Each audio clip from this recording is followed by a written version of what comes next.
Alright, I just picked up this new MIG welder from Vevor. Now I'm hoping to use this as a replacement for my older, less powerful Lincoln welder, which I paid 3 times as much as I did for this one. Let's see what it can do.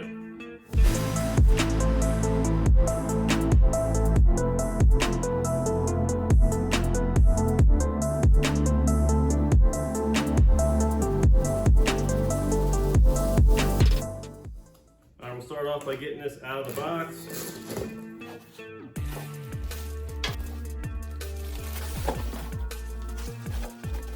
All right, now here's the machine out of the box. This thing is looking really nice.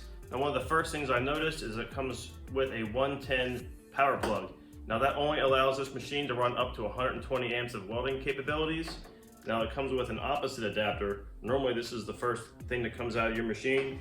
Now when you plug the 110 into it, you can put this into your 240 in the wall. It gives you the 200 amp capabilities of the machine.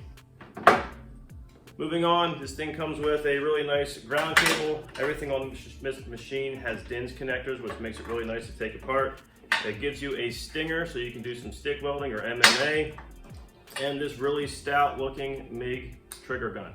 This machine also has lift TIG capabilities. Now if you had a TIG torch, you could use this machine for TIG welding as well. Now moving on, we're going to get this machine set up and we'll show you how the display works, and then we'll get right into welding. All right, to get started, we'll be setting this machine up for flux core welding. So what we're gonna do is put this in the negative side lead. Now when we switch over to actual MIG welding with gas, you just switch the polarity on that.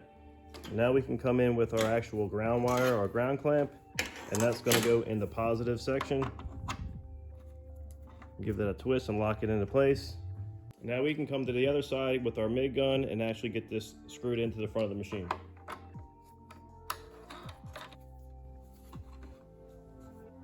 Now moving right along, it is time to add our flux core filler wire. Now all we're going to have to do here is you open the side door, and this reveals your actual spool holder and the actual drive wheel itself. And one of the nice things to point out that this entire assembly is made all out of metal, and some of these cheaper models, this will all be plastic and they'll strip out on you in the future. So what you want to do is loose the locking wheel. This follower wheel will come up.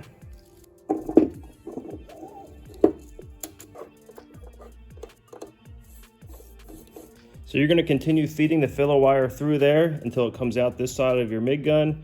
And now you can put your nozzle back together. You can trim off your excess.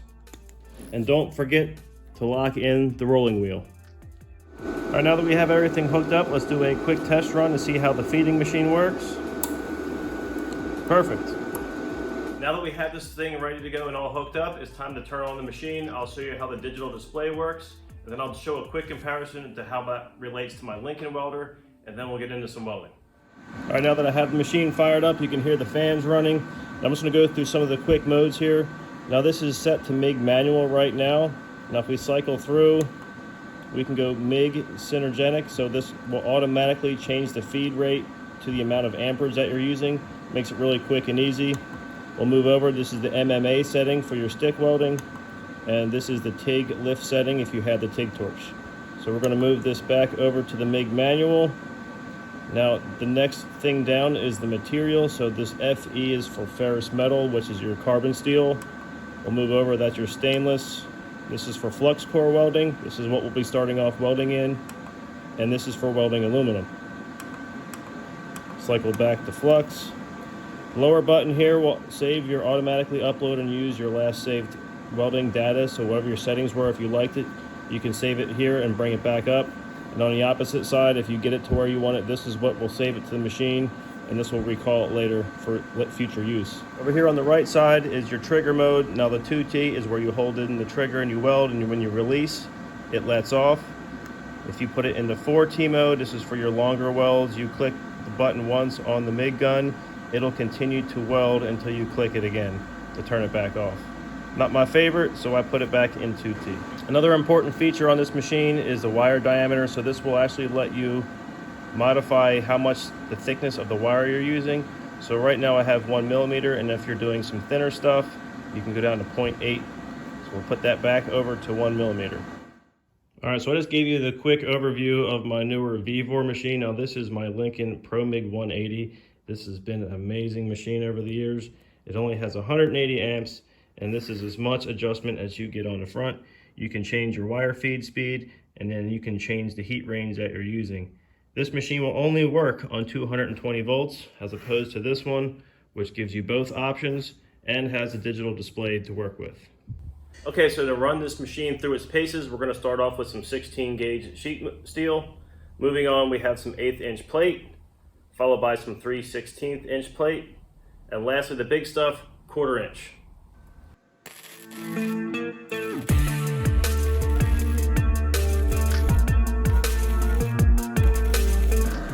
Alright, here's a quick look at that sheet metal welded up. Now it's flux core, so it does not look good initially.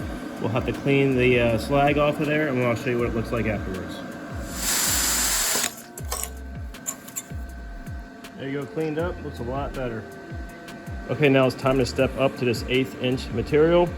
So we're also going to have to come over here and bring the amperage up. We're going to go to about, let's say 68. It's on Synergy, so it's already changed the wire feed. And now we're going to go ahead and give this a weld.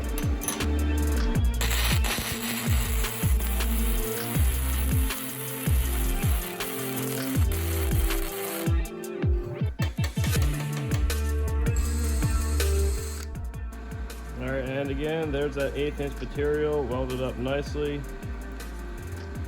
Good penetration on the other side. You can see the heat signature went all the way through it. So now we can move up and we'll do the 3/16 material.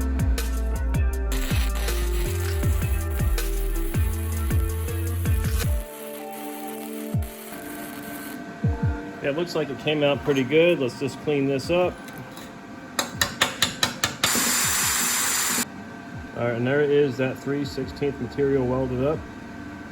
Penetration to the other side. Could have turned up just a little bit maybe, but pretty good for a first pass with 3/16. Okay, now on to our 1/4 inch material. I have the machine bumped up to 145 amps, and if that's not enough, we'll just crank it back up to meet the needs.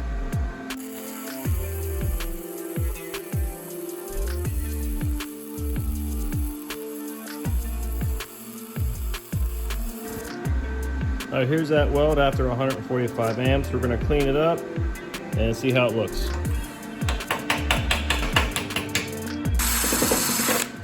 All right, there's a good look at that weld. I think I got some pretty good penetration. I may have been able to turn it up just a little bit more. However, I'm quite happy with that. All right, now it's time to switch the machine over from flux core to MIG. So we're going to open our door and we're going to switch out the flux core feed to the actual MIG wire. You can see the color difference there. Once we're done with that, we'll close our door up and we'll make our changes on the machine. So we weld reverse in MIG welding. So we're going to take out the actual ground clamp wire, put the machine into positive, and now the ground will come off negative. Okay, on to the machine settings. So we're already on MIG on a synchronized, and now we're just going to change this over to ferrous metal. Also a note, I'm going to change the 100% CO2 to mixed because I'm running the C25, it's argon and CO2 mixed. And I have connected that to the tank, and we are ready to start welding in full MIG mode.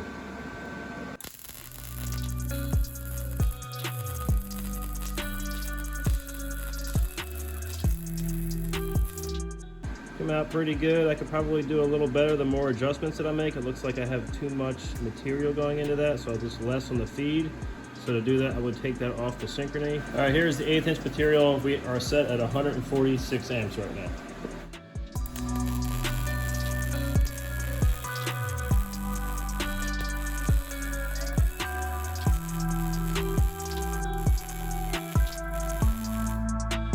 That's a pretty good looking bead for the first run on 1/8 inch material.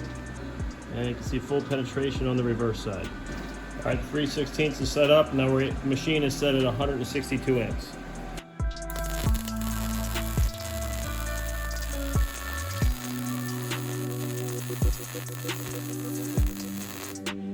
All right, look at that. Pretty good weld. Heat penetration all the way through the other side. Now we'll step up to the 1/4 inch.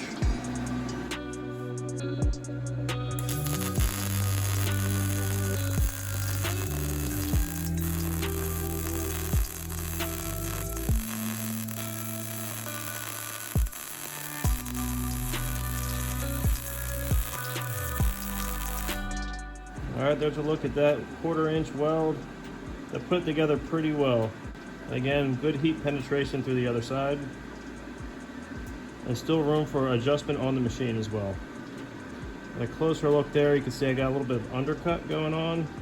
So I could add a little bit of feed to it. I think that would have done just well. Alright, so there you have it. I gotta say, I am really impressed with this Vevor machine. It does everything that my Lincoln did for me for years. However, this one is more powerful, has the 200 amp capabilities, and that LCD, this digital display screen, just makes welding a lot easier. Now, one of the biggest benefits of this machine is these newer ones. They are flux core only. You can never switch them over to full MIG. This gives you the capabilities to do both. Now, as you can see in front of me, you can see the differences between the flux core welding and the MIG itself. The overall difference between the two is the MIG welding is just a cleaner weld. So if you're doing more professional welding with less required cleanup work, the MIG is the way to go. This machine also offers all the other welding and processes. You can learn stick welding with it. It comes with the stinger and the setting is on the machine, as well as lift TIG, as long as you're able to get the proper TIG torch with the nozzle on it so you can adjust your gas as you go.